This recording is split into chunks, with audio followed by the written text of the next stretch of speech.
Россия всегда свои земли свято хранила, и в годы лихие народ поднимался стеной.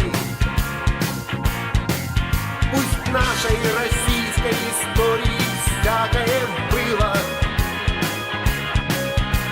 но мы никогда не желали землицы чужой. Мы русские, мы россияне. Вернулся к нам Крым, знали снова крымчане. И запаху русской души умом не понять,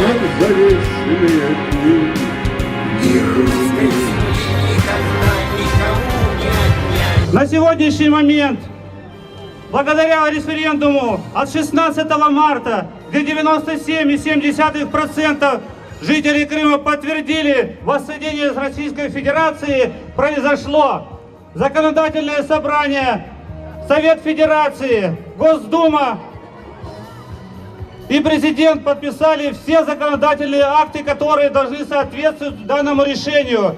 Теперь мы россияне.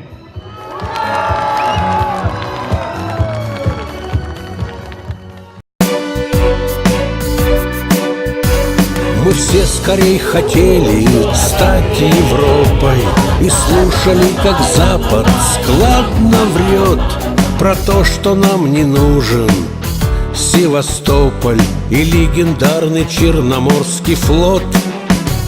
Не знали те, кто рады были смуте, не в силе Бог, но в правде наших дел. Но есть Святая Русь, Москва и Путин, что снова вместе нас собрать сумел. И Крым, и Рим, прошла моя Россия. Уж если Богом дан удел такой, нас разделили, даже не спросили. Но русский Крым решил идти домой. Ведь Крым всегда был доблестью России, и вот он возвращается домой.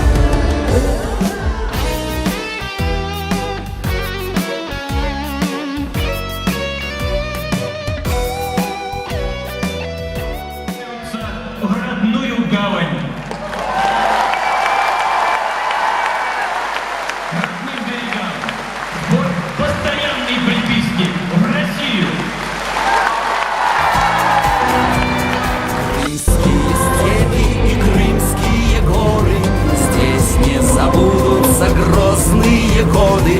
Здесь переменчивый ветер крепчал, и закалялся характер крымчан. И мы с тобой за будущее Крыма все силы без достатка отдадим. У нас в судьбе и в сердце неделимы Крым и Россия, Россия и Крым.